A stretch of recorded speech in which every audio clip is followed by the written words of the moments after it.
we approached the Great Pyramid, time began to slow down for us. It's called time dilation. I kind of agree with Billy on this. Now, he's going from the position that the Great Pyramid, because of the mass of it, the size of it, it would cause a dilation. However, here in Sudan, there is a lot smaller pyramids which wouldn't cause the same dilation. However, in Skinwalker Ranch, if you've been watching the program, they have found that there's a cone shape. Now, this one goes up to 2,000 feet. Now, what if a pyramid was built within that cone? Now, there's a few of these around in different places, different ranches. And here we've got one that's a few hundred feet up, which the Great Pyramid would actually reach. So what if the apex of these lights, this is a laser beam, it actually gets stopped by something in midair. So what if the pyramids were built on these time dilations, which the Skinwalker Ranch also say they had, and that would be the apex of the pyramid? What do you think, guys? Okay, so we have found a mountain range with the same properties as the Devil's Tower. The distance between Inyankara Mountain and Devil's Tower is approximately 35 miles, 56 kilometers, by road. Inyankara Mountain doesn't look like a tree, which means my idea that phonolite porphyry seeped into a giant tree doesn't work now. Or does it? Why couldn't magma still seep up through the roots, and also over 30 miles away, the magma bursts through the crust and form any shape? It is a long shot, but still possible. But now we have to address the elephant in the room. The complete flat top of the Devil's Tower compared to Inyankara Mountain, which is rounded. Why does Devil's Tower have a flat top if it was magma coming out of the ground? And more to the point, the height versus the width of Devil's Tower isn't right for magma to stand upright like that. It would have formed more of a pyramid. This is what mainstream say about why the shape is not more like a pyramid.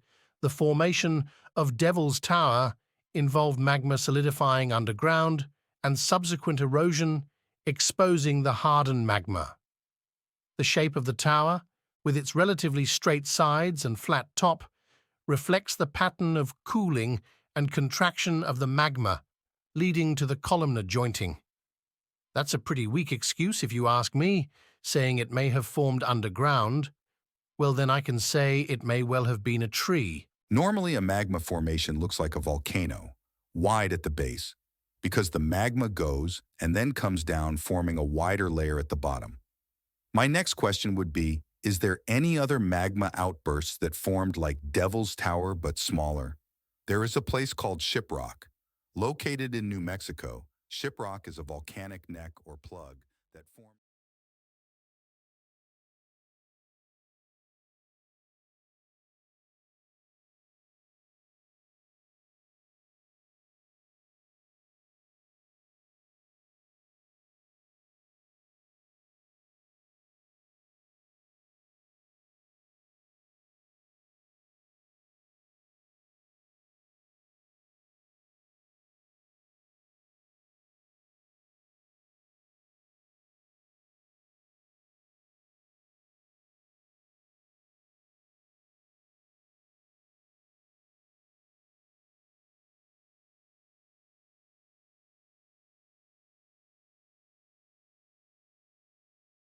I know, I've done loads of videos where I've asked people would they like to see the evidence the Anunnaki were gods in the Bible, and the religious people always come back and say no. So anyway, this person here has wrote no, because I'm only looking at the evidence for them, which I'm not actually. If you actually watched my video, you would see I look at it from every angle. You're not looking at the whole picture, which is totally untrue. They are not true gods. Again, you've not watched my evidence, so how would you know? You've just gone by the Bible. In fact, you're the one that's not looking at the whole picture. Jesus is the way, the truth, the life, the Father, the Son, the Holy Spirit. So clearly you can see they're totally indoctrinated compared to me, where I looked at absolutely every single angle. That's why 0 people can debunk that amazing documentary that I done with the evidence. So if anyone's interested, all you have to do is go to my website, ourtruehistory.co.uk. Scroll down to where it says click here in blue letters. It's a YouTube video. You can go watch it. Enjoy. This is Sodom and Gomorrah. There's even sulfur balls. This is the person I suggested go watch my documentary on the Anunnaki being the gods, and this person replied no. Then this person's just done his own video saying that God was real because things that's in the Bible he can prove, such as Sodom and Gomorrah. However, the Anunnaki used weapons of terror. We know that because they actually match the descriptions in the Book of Revelations, all 7 of them. In fact, the word trumpet means missile or rocket. So just because stuff's in the Bible, in fact, we've got the Great Flood in the Bible, but the British Museum has the tablet that the Bible copied from, where it says Enki tells Ziusudra, which was Noah, to build the boat. Enki.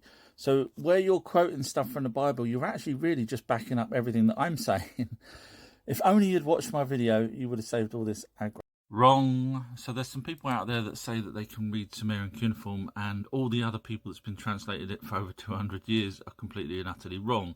In which case, the people now that say that they can read Sumerian cuneiform say that the previous people were just making up gibberish, even though when they actually translate it, it actually makes sense. But there's a problem also, is things like the Epic of Gilgamesh. There is others. Epic of Gilgamesh is in many different languages: Sumerian, Akkadian, Old Babylonian, Standard Babylonian, Hittite, which all say the same thing. So when the proper researchers translate the tablets and they match the Old Babylonian, Standard Babylonian, etc., when they match, that would be impossible if this was just all gibberish made up by the translators, and that this one modern person seems to think that he knows what it actually says. So no, you can't have that. It's impossible. This will be the saddest and funniest thing you'll hear all day. So I did a video saying, can someone explain why Satan is bad? In other words, can someone name one thing that Satan's done since the Bible that's bad? And of course no one can. Anyway, this person's basically saying that all aliens are evil, and so are humans. So I says, so you know every race of alien and not one is nice. Can you list every race of alien? Because you obviously said that they're all evil. So wait for it, listen to this. Too many to list, meaning this person knows them all to name, but you are defending the aliens. So basically I'm saying that if the aliens were evil, chances are we wouldn't be here. Yeah. So then this person wrote, you must be one yourself. So I'm an alien from another planet chatting on TikTok because I'm evil. And I wrote back, you must be religious. I was going to show clips of other people's videos where they quote the Bible and say things like God created the heaven and earth. But again, sadly, these people don't bother to research and are happy to believe in the Bible. First of all, if you have watched my documentary called The Lost Book of Our True History, you'll see the Anunnaki were the gods in the Bible, and that is a proven fact. This means I won't do what those other people do and start from the position of an almighty being, because there was none that the Bible mentions. It was the Anunnaki. If we even want to look at the Bible just to see what it says about the word firmament, we need to look at Young's literal version and nothing else. Young's literal translation, YLT, of the Bible is a translation that aims to be as close to the original Hebrew and Greek texts as possible, preserving the literal structure and word-for-word correspondence as much as feasible in English. It was translated by Robert Young in the late 19th century and is known for its strict adherence to literal accuracy and its avoidance of interpretation or paraphrasing. In the case of Genesis 1:1, which is the opening verse of the Bible, Young's literal translation renders it as follows. In the beginning of God's preparing the heavens and the earth. Compare this to the more commonly known translations, such as the New International Version, NIV. In the beginning, God created the heavens and the earth. As you can see, there's a huge difference between God's preparing and God creating. This means the people that talk about the firmament from the Bible are using the changed versions. Let's be clear here. The word firmament is a word the Anunnaki used many times. However, the modern dictionary takes the word firmament from the Bible, which is newer than the Anunnaki texts, and thus the dictionary is already starting from an error. But here in the dictionary is the meaning of firmament based of the Bible and not the ancient texts that the Bible copied. Firmament. Fee, mum, h, ant, noun literary. Noun. Firmament. Plural. Noun. firmaments, the heavens or sky. Thunder shakes the firmament. Middle English, via Old French from Latin firmamentum, from firmary, fix, settle. So even from the dictionary, no one should be saying we have an impenetrable dome over Earth. So let's look at what people use to believe in a dome. As I quote the Bible, you'll see how they are changed in the different versions.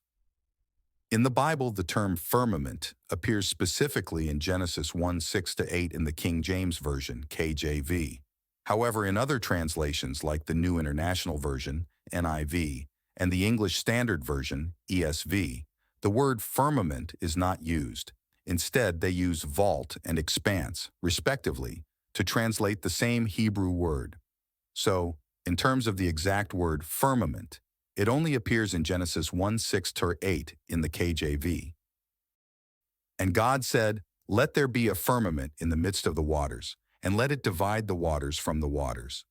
And God made the firmament, and divided the waters which were under the firmament from the waters which were above the firmament, and it was so. And God called the firmament heaven. And the evening and the morning were the second day. Genesis 1:6-8, New International Version, NIV.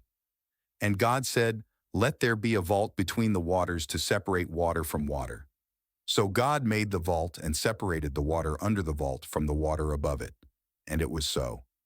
God called the vault sky. And there was evening, and there was morning, the second day. Genesis 1:6-8, English Standard Version, ESV. And God said, "Let there be an expanse in the midst of the waters, and let it separate the waters from the waters." And God made the expanse and separated the waters that were under the expanse from the waters that were above the expanse. And it was so. And God called the expanse heaven. And there was evening and there was morning, the second day. The Young's Literal Bible says this, Genesis 1:6-8, Young's Literal Translation. And God saith, "Let an expanse be in the midst of the waters, and let it be separating between waters and waters. And God maketh the expanse, and it separateth between the waters which are under the expanse, and the waters which are above the expanse, and it is so. And God calleth to the expanse heavens, and there is an evening, and there is a morning, day second." Did anyone see where it mentioned an impenetrable, invisible dome over Earth? No, that's because it didn't say that. It said, in the expanse to separate the waters, nothing to do with a dome. But I'll show you the evidence later of what it was talking about. What the original Bible has done is taken ancient texts and tried to put them in an order.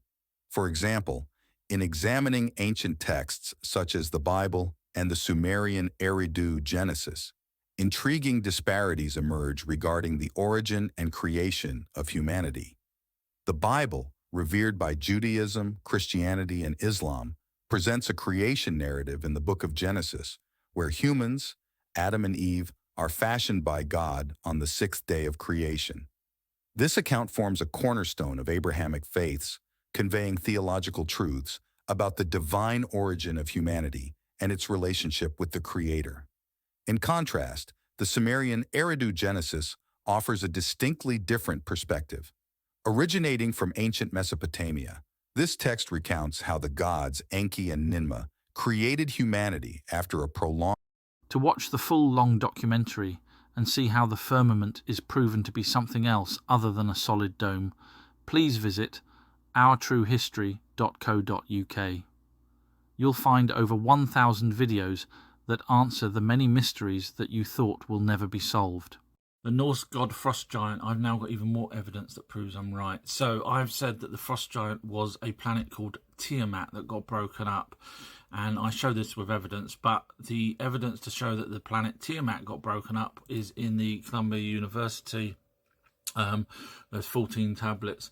And basically, I've said that because the frost giant was the frozen planet of Tiamat, that means when it got broken up and part became Earth and part became the asteroid belt, that means Earth must have been cold and possibly an ice planet. Well, funny enough, Berkeley Geological Center has now agreed that snowball Earth, when Earth was almost the whole planet was covered in ice, and that's because it was part of the frost giant, part of Tiamat.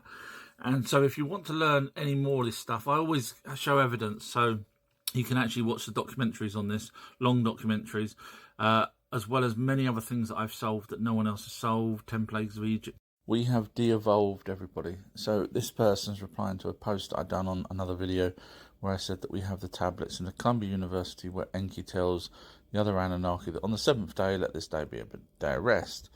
And this person, who's obviously a religious person, is saying, aha, well, so what if it's in the Columbia University? The Bible's all over the world.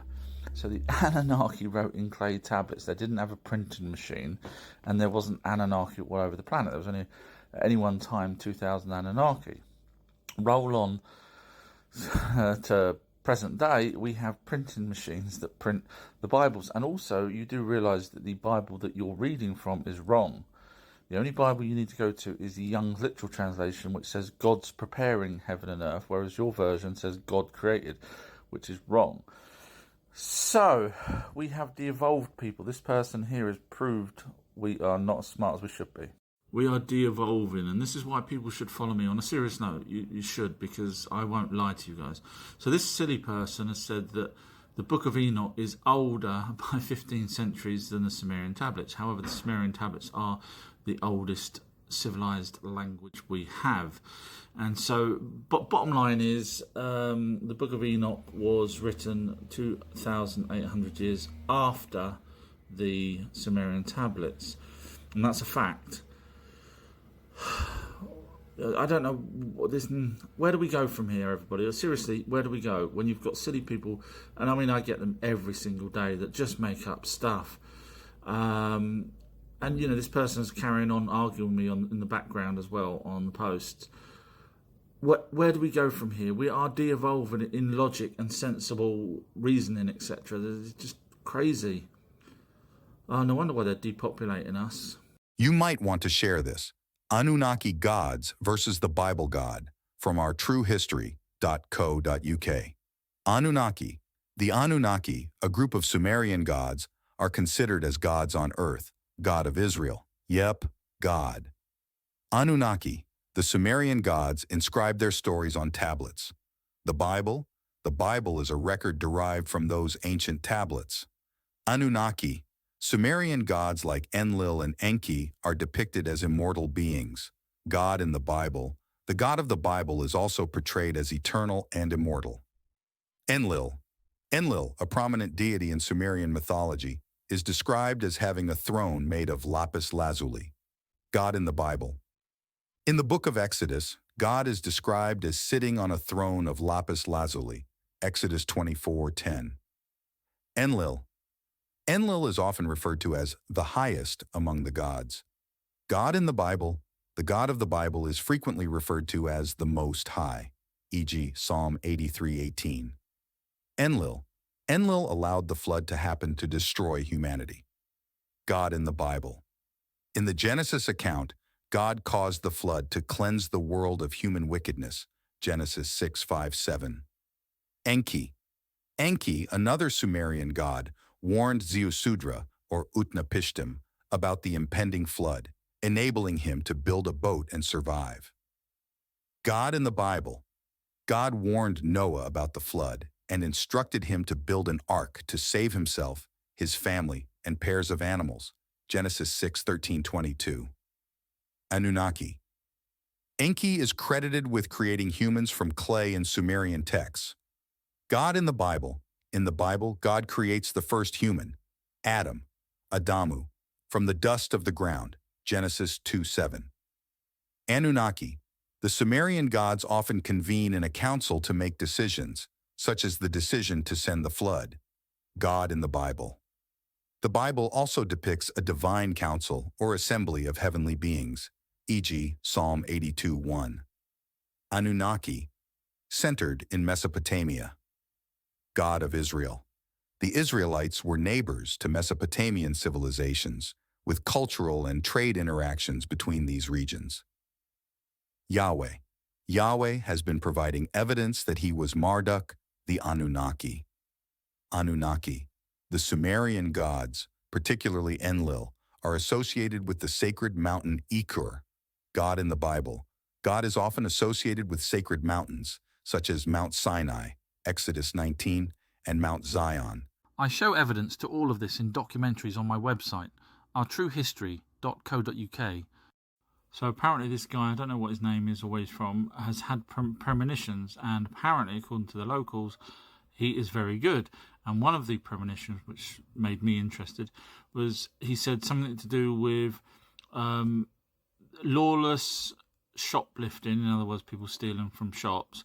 The judges are not interested, so in other words, allowing people to continue to steal, so that in the future there will be these distribution centres and no shops. So you will have to use, I'm guessing, phones to order food, and they will determine whether or not you're worthy of the food. In other words, total control, which I think is where he was getting at. So what's your thoughts? Do you think that's a premonition that's going to come true? I hope not. This is very interesting. So this person's wrote, the rock strata of the Grand Canyon proves there was never any flood across the earth. Now, unfortunately, this person hasn't worked out that the Grand Canyon would have needed to be lower than the level that the flood ended up at. In other words, we've got Bimini Road, etc., that's actually under the water, which means there was a flood and things are now under the water. In order for the Grand Canyon to have shown any evidence of that, it would have needed to be lower than the water sea level that we're at now in order for it to have been flooded over. So in other words, Grand Canyon may have been higher than the actual rise of the flood, therefore the Grand Canyon doesn't show any evidence of flood because the Grand Canyon was higher, such as Easter Island was higher, which it was because if you actually look, it was part of the mainland. Same as Malta was part of a mainland, but that was higher. So Grand Canyon's higher, therefore, oh, people, come on. I do love the conviction of this religious person. No matter how many times I prove them wrong, they just completely and utterly go with the Bible, even though we know the Bible's got inconsistencies and we know the Bible copied the older text. But basically, this person said the Anunnaki are absolutely evil. So I asked, could you give me one example of them being evil? Just one. And this is their reply. Search so many here videos. No, there is no videos of the Anunnaki. There's sometimes you might come across Enlil being a bit naughty, which is your God in your Bible, where he allows the flood to happen. So, and that's a fact. I can show the evidence of that. I have done. I've showed the evidence. And I've offered you the evidence, in fact, and you keep avoiding watching the evidence. So I'm guessing you have zero faith in the Bible. So, again, show me where the evidence is the Anunnaki are all evil. I'll wait. Realize that the earth is an enclosed system. There's a firmament over it, just like the Bible says. Sadly, that's not true. The only mention of the word firmament is in the King James Version, and it doesn't mention whether we're an enclosed space. In fact, the other versions talk about it being an expanse or a void. So, if you actually want to know really what the firmament was, I'll give you a hint. It's to do with the asteroid belt. But I can also show you the evidence, 100% evidence as always with my videos. Feel free to scroll back on my videos and you'll see the one that says what the firmament really was. And you'll see that the Bible does not talk about an invisible dome or anything else. Unfortunately, people just, I don't know where they got that from. But if you want the evidence, feel free to watch my videos. Earth was part of a smashed up planet called Tiamat. Now, if that's the case, why is it nice and round instead of sort of a funny odd shape like this? Well, if you take the water away that's leveled out, then we end up with a bit of a bulgy planet that's not quite the same as what we would imagine it to be. So there's a few images online. I think people were just taking some liberties on their CGI imagery, but you get the point. It wouldn't be completely round, obviously, like we've got now. I know people's going to say, well, it's not completely round, it's a spheroid, or it's partly sphere, it's got a bulge in it and all this kind of stuff. But the point is, you take the water away and we're left with something that's not quite round. Again, still part of another planet. Now, scientists agree that Earth was smashed into by another planet called Theia, which we know really, let's be honest, is Tiamat, the Anunnaki planet. Long before the stories in the Bible, a different tale of creation was etched in the oldest known tablets of humanity. This is our true history, Meet the Anunnaki, the gods who came to Earth from a distant world. Unlike any other children's book, our true history reveals the hidden truths. Each page is not just a story, but a gateway to evidence. Discover the links and dive into the ancient tablets that predate the Bible, now available on Amazon. It's time to discover the story that was always meant to be told.